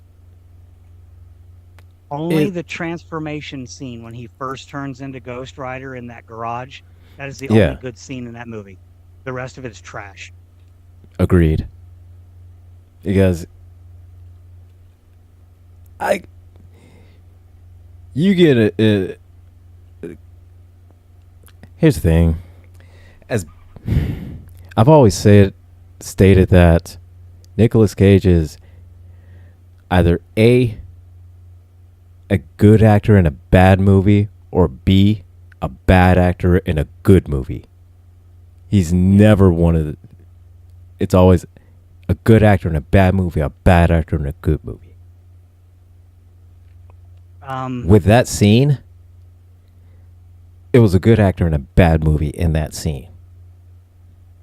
Yep. And then it went to being a bad actor. Then the rest of it was a bad actor in a good movie. The thing that bothered me most is when you get like big names like Sam Elliott couldn't save the movie. I like Wes Bentley. Even though he had a small part in Interstellar, I thought he was great, but he is terrible as Blackheart. True. Absolutely terrible. And just having Peter Fonda as Mephisto does not make a great character. No, I mean it. Back to On Golden Pond, sir. Back to On Golden Pond. Stay in your pond. All right, stay in your pond. So just retire in your pond, sir. Yes. Leave the Mephisto one to other Mephistos. I've only seen Sacha Baron Cohen do comedy before, especially like in Talladega Nights and stuff like that. Yeah. What's this other movie? Borat. Like that shit. So he may be good. He may be good. I mean, one of those things like a Jim Carrey, where Jim Carrey comes out and does a serious movie, and you're like, hey, this guy can't do serious acting, and then he does. Yeah. And you're like, you're thinking it's like, it's Jim Carrey. He's not going to do it. And then he'll pull out something like what's that movie? The Number 23. Number 23. Not my can of worms exactly, but I mean Truman Show. It shows that he had more acting chops than just... And just comedy, because up until... Slapstick. Not even just comedy, but slapstick, because that's all he ever was. Yeah. All the way from the days of you see... Or In Living Color, not Mad TV. Yeah, In Living Color or Ace Ventura, then he's like, oh yeah, that's Jim Carrey.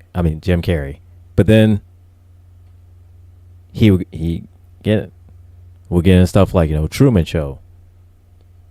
Number 23. And all of these serious roles, and it's like, oh shit, Jim Carrey actually can act.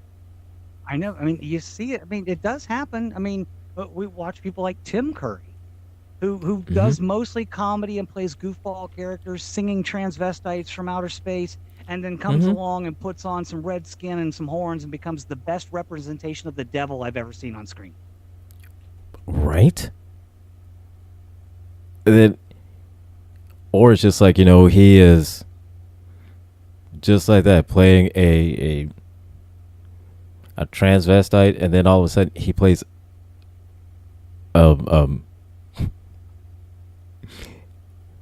he plays what is plays a killer clown. Killer clown, yeah. Comes up in It, and you're like, whoa. It's like, yo. That was a left turn. It's like, wait, that's Tim Curry? And then 3 years later, he's Herkimer Homolka, traveling the world and doing good in the movie Congo. It's just absolutely goofy. It's like, what? although again, we're getting here to the end. In Congo, the greatest scene is Ernie from Ghostbusters. Oh, Black guy, Ernie Hudson. Ernie Hudson, thank you. When they're walking through the woods and they run into the silverback. The white dude, he's like, don't run, and or Ernie's telling him like, don't run. He's like, I know. He's like, don't make. I know. Like, don't run. He'll chase you. I know. And then he bows, and the gorilla comes up and screams at him, and then it finally walks away, and he turns around, and everyone's gone, and he looks back, and Ernie's coming out of the bush. He's like, where'd you go? He's like, I ran away.